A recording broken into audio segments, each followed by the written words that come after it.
Aujourd'hui, nous allons parler d'un événement qui secoue toute la France, une mobilisation sans précédent qui touche à l'un des sujets les plus sensibles et les plus urgents de notre société, les violences sexuelles. Le nom de Gisèle Pelicot résonne désormais dans les rues, de Paris à Bruxelles, et incarne le combat de milliers de victimes qui n'ont jamais vu justice être rendue. Restez bien avec moi, car ce que je vais vous raconter aujourd'hui est non seulement bouleversant, mais aussi profondément révoltant. Si ce sujet vous touche ou si vous voulez en savoir plus, n'oubliez pas de vous abonner à cette chaîne pour être informé des prochaines vidéos, et de liker celle-ci pour faire entendre votre soutien. Votre réaction compte, alors partagez votre avis dans les commentaires. Samedi 14 septembre 2024. Paris, place de la République. Plus de 3500 personnes sont réunies pour une manifestation historique. Mais ce n'est pas juste une manifestation ordinaire. C'est un cri collectif contre la culture du viol et en soutien à Gisèle Pelicot, une femme de 70 ans qui a été droguée et violée pendant des années par son mari et ses amis, des hommes ordinaires. Ce n'est pas une fiction, c'est l'atrocité qui s'est déroulée à Mazan, en France, et qui est aujourd'hui au cœur d'un procès sans précédent. Imaginez. Pendant plus de 10 ans, Gisèle a été soumise à une violence inimaginable dans son propre foyer, droguée aux anxiolytiques par son mari, violée dans son sommeil par des dizaines d'hommes. Et tout cela, sans que personne n'intervienne. Les détails sont glaçants. Des vidéos et des photos de ces viols ont été retrouvées, plus de 20 000 preuves accablantes. Un cauchemar inimaginable pour une femme qui n'avait plus aucun contrôle sur sa propre vie. Alors, pourquoi cette affaire a-t-elle déclenché une telle mobilisation?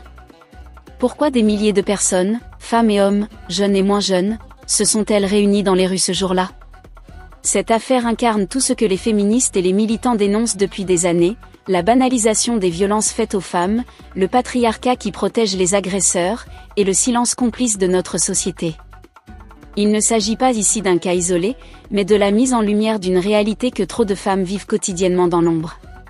Et c'est exactement ce que les manifestants sont venus dénoncer ce 14 septembre. Comme l'a dit Célia, une manifestante de 24 ans présente à Paris, « Je suis là parce que c'est comme ça qu'on lutte contre la culture du viol ». Ces mots résonnent, car au-delà de la simple indignation, il y a un besoin de justice, un besoin de changement. Et vous, que pensez-vous de cette affaire? Est-ce que la justice est à la hauteur des attentes? Dites-le-moi dans les commentaires et abonnez-vous pour suivre l'évolution de ce procès. Le procès de Gisèle Pelicot n'est pas juste un simple procès parmi d'autres. Il est emblématique. D'abord, parce que les preuves sont irréfutables. Nous ne sommes pas dans une situation de parole contre parole, ce qui est souvent le cas dans les affaires de violences sexuelles. Ici, il existe des milliers d'images, des preuves tangibles de l'horreur. Ensuite, parce que ce procès montre clairement que les agresseurs ne sont pas toujours ceux que l'on imagine. Comme l'a très bien dit Louis, un autre manifestant, l'affaire Pelicot est emblématique du système patriarcal organisé autour de la prédation. Et c'est là le nœud du problème. Nous vivons dans une société où les violences sexuelles sont banalisées, et où les agresseurs sont souvent des hommes, lambda, des hommes sans casier judiciaire, des pères de famille respectables. Cela pourrait être n'importe qui. Pour beaucoup de femmes présentes ce jour-là, ce procès est l'occasion de rappeler que la parole des femmes doit être écoutée et prise au sérieux. Et vous, qu'en pensez-vous? Ce genre d'affaire changera-t-il enfin la manière dont on traite les violences sexuelles en France? Partagez vos réflexions dans les commentaires et n'oubliez pas de liker cette vidéo si vous voulez que ce sujet soit davantage entendu. Malgré la gravité de l'affaire, la mobilisation reste faible. Avec seulement 3500 personnes à Paris, et un silence presque total du côté des politiques, beaucoup de manifestants étaient déçus. Comme l'a souligné Lily, une enseignante de 35 ans, pour moi, c'est l'incarnation de ce qu'on dénonce depuis des décennies, voire des siècles. Je suis déçue de voir si peu de monde. Mais cette mobilisation, même si elle est modeste, reste marquante. Des pancartes telles que « GIS. Elles ensemble » ou « Ton père le violeur » ont été brandies, des slogans scandés, et des discussions intenses ont eu lieu dans la foule. L'ambiance était électrique, un mélange de colère, de tristesse, et d'espoir. Beaucoup espèrent que ce procès marquera un tournant.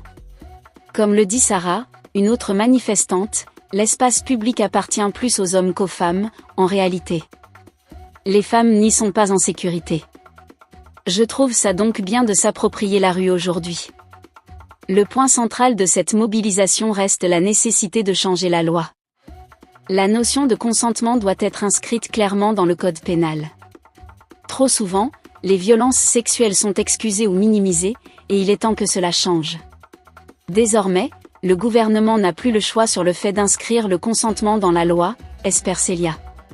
Et vous, pensez-vous que ce procès pourrait forcer les politiques à agir ? Réagissez dans les commentaires et dites-nous ce que vous pensez de ce débat. Le procès de Gisèle Pelicot et la mobilisation qu'il a suscité sont le reflet d'un combat bien plus grand. C'est une lutte pour la justice, pour la dignité, et pour la reconnaissance des violences subies par les femmes. C'est aussi un appel à l'action pour chacun d'entre nous. Si cette histoire vous a touché, si vous croyez au changement, alors abonnez-vous à cette chaîne pour suivre les prochaines vidéos et likez cette vidéo pour que ce sujet ne tombe pas dans l'oubli. Ce combat est loin d'être terminé, et il ne pourra avancer sans votre soutien.